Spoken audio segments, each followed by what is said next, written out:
গতকাল আওয়ামী লীগকে নিয়ে যে সিদ্ধান্ত নিয়েছে সরকার, সেটার একটা খুব বড় প্রভাব আছে জামায়াতের ওপরে।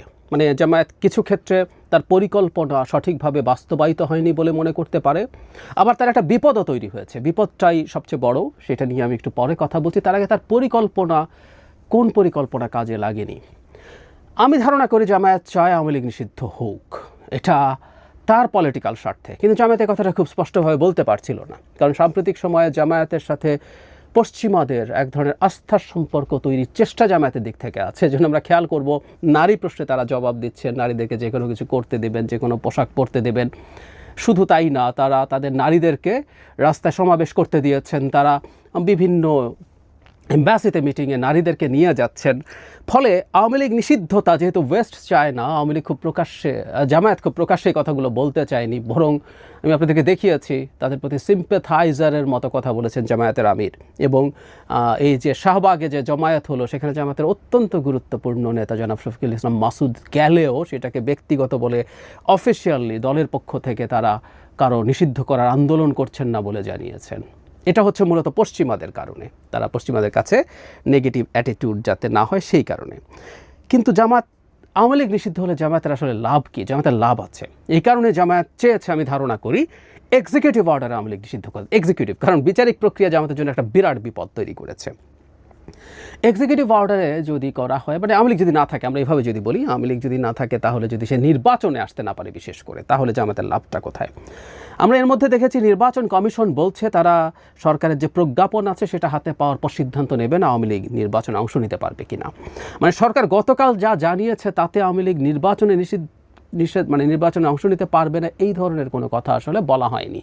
তাদের একটা বিচার হবে এবং এই পর্যন্ত তারা তাদের রাজনৈতিক কর্মসূচি করতে পারবে না। অবশ্যই এখানে প্রশ্ন আসে, তারা যদি এটা নিষিদ্ধ থাকে এবং নির্বাচনের আগে যদি তাদের বিচার শেষ না হয়, তাহলে তারা নির্বাচন যদি করে, টেকনিক্যালি বলছি, কিন্তু বাকি সব কর্মকাণ্ডের কি হবে? বা নির্বাচনও একটা পলিটিক্যাল কর্মকাণ্ড হিসাবে দেখব কিনা, সেই হিসাবে এটা বাতিল হতেও পারে। সুতরাং এক্সিস্টিং অবস্থা এবং আওয়ামী লীগ যদি নির্বাচনে পার্টিসিপেট করতে না পারে, এটা জামায়াতের জন্য সুবিধা দেবে। কেন? জামায়াতের আসলে রাজনীতিতে প্রাসঙ্গিকতা খুব কমে গেছে অ্যাপারেন্টলি, মানে বিএনপির সাথে বিশেষ করে তার একসাথে থাকার প্রাসঙ্গিকতা। বিএনপি জামায়াতকে রেখেছিল কারণ বিএনপি তার একটা ফিয়ার্স কম্পিটিটর যদি আওয়ামী লীগ থাকে, সে দেখেছে প্রতি সিটে জামায়াতের কিছু কিছু সিটে অনেক বেশি আছে, হাতে গোনা, আর বাকি সিটগুলোতে 20-25 হাজার, 10 হাজার, 15 হাজার ভোট আছে, যেগুলো অনেক ক্ষেত্রে ডিসাইসিভ ফ্যাক্টর।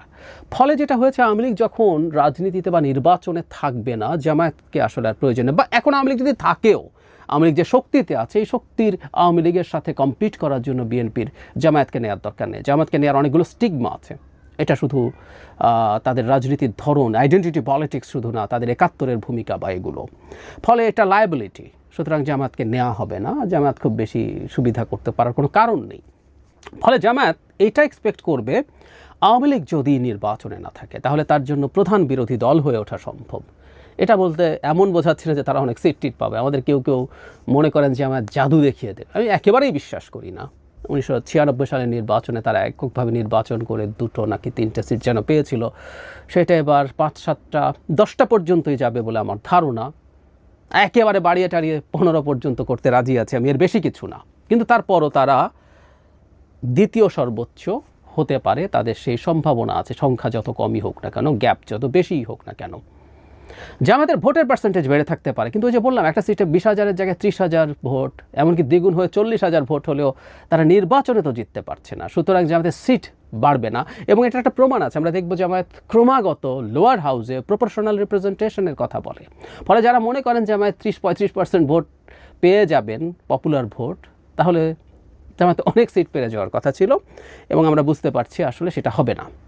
ফলে আওয়ামী লীগ নিষিদ্ধ হয়ে গেলে, বা নিদেন পক্ষে নির্বাচন কমিশন আগামীকাল এটা জানাবে বলেছে, যদি তাকে নির্বাচনে অযোগ্য ঘোষণা করে, সেটা জামাতের জন্য একটা গেইনিং, সে বিরোধী দলে পরিণত হতে পারে। কারণ আমি মনে করি জামাতের পপুলার ভোট এখনও আওয়ামী লীগের যা আছে, আওয়ামী লীগ তো অ্যাটলিস্ট 20% ভোট এখনও আছে বলে আমি মনে করি, আর জামাত তার অর্ধেকও তার ভোট আছে বলে আমি মনে করি না। এবং আওয়ামী লীগ যদি নৌকা নিয়ে সুষ্ঠুভাবে, নিরুপদ্রবভাবে নির্বাচন করতে পারে, তার জামাতের চাইতে বেশি সিট পাবেই। ফলে জামাতের পক্ষে প্রধান বিরোধী দল হয়ে ওঠা সম্ভব না। জামায়াত আসলে আওয়ামী লীগ নিষিদ্ধ হলে বেনিফিটেড হতে পারে। সো এক্সিকিউটিভ অর্ডারে যদি সরাসরি হয়ে যেত তার এই বেনিফিটটা ছিল, সে মনে থেকে এটা চায় বলেই আমি ধারণা করি, এতে তার পলিটিক্যাল গেইনিং আছে। এখন যে প্রসেসে গেল এটার মধ্যে একটা বড় বিপদ তৈরি হয়েছে। এখন আইসিটি আইনে যেটা আগে একবার যুক্ত করা হয়েছিল সংগঠনের বিচার করা যাবে, সেটা বাতিল করেছে এই সরকারেরই উপদেষ্টা পরিষদ। সেটা গতকালের ঘোষণার পর নতুন করে আবার যুক্ত করা হয়েছে এবং সেটা এখন আমাদের সামনে আছে।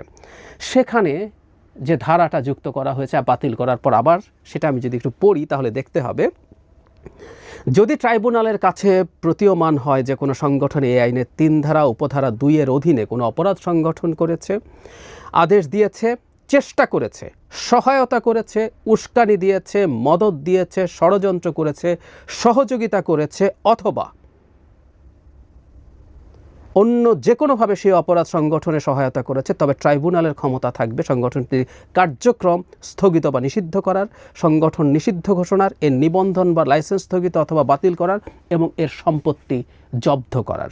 আমরা খেয়াল করছি, আমি ওই জায়গাটা আবারও পড়ি, কী করলে, শুধু অপরাধ করলে না, আদেশ দিয়েছে, চেষ্টা করেছে, সহায়তা করেছে, উস্কানি দিয়েছে, মদদ দিয়েছে, ষড়যন্ত্র করেছে, সহযোগিতা করেছে অথবা অন্য যে কোনোভাবে সেই অপরাধ সংগঠনে সহায়তা করেছে। ৭১ জামাত নিজে মানবতা বিরোধী অপরাধ এবং যুদ্ধাপরাধের সাথে জড়িত ছিল, এই অভিযোগের যথেষ্ট ক্রেডিবল ভিত্তি আছে। আওয়ামী লীগ একটা ফালতু বিচার করেছিল বলেই জামায়াতের সেই অপরাধ শেষ হয়ে যায়নি আমি মনে করি। এই কারণেই আমরা ইদানিং প্রায় বলি আওয়ামী লীগের লোকজনের বিরুদ্ধে যে ধরনের প্রহসনমূলক গণহারে ফাঁসির মামলা করা হচ্ছে, এটাও এই বিচারটাকে এমন জায়গায় নিয়ে যেতে পারে যেমন এখন জামায়াত দাবি করে তাদের কোনো সমস্যা নেই, অপরাধ নেই, আর আওয়ামী লীগও কিছুদিন পর হয়তো তাই করবে। কিন্তু আমি যদি তর্কের খাতিরে ধরেও নিই যে জামাত এটা করেনি, সরাসরি কোনো যুদ্ধাপরাধ বা মানবতা বিরোধী অপরাধ করেনি, কিন্তু তারা যেভাবে সহযোগী হয়েছিল, সমর্থন করেছিল পলিটিক্যালি এই নৃশংসতার, এই বর্বরতার, এই অসভ্যতার, সেটা আইনের এই ধারা অনুযায়ী জামায়াতেরও বিচার চাওয়া যেতে পারে।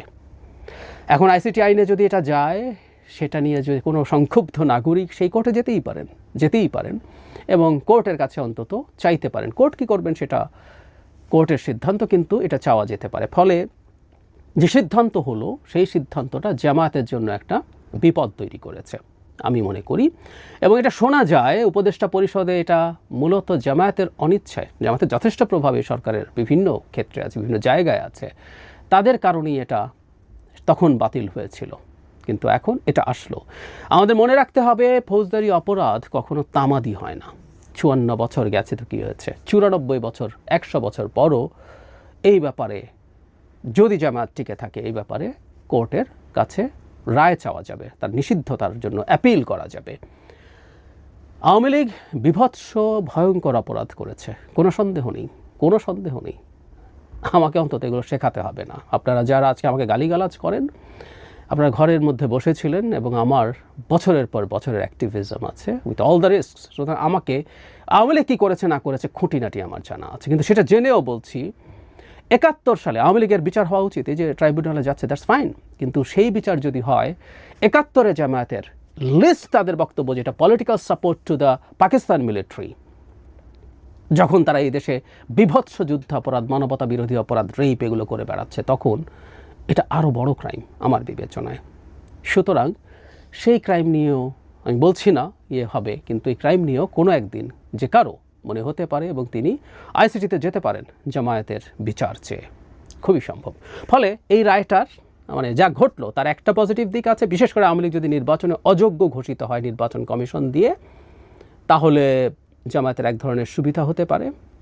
সে চেষ্টা করবে নিজে এবং আশপাশের আরও কিছু ইসলামিস্ট দলকে একত্র করে, তারা চেষ্টা করছেন প্রধান বিরোধী দলে পরিণত হওয়ার জন্য, যদি পারেন সেটা তাদের জন্য একটা গেইনিং হবে, কিন্তু এই একটা ঝুঁকি বা বিপদ তাদের সামনে নিশ্চয়ই আছে।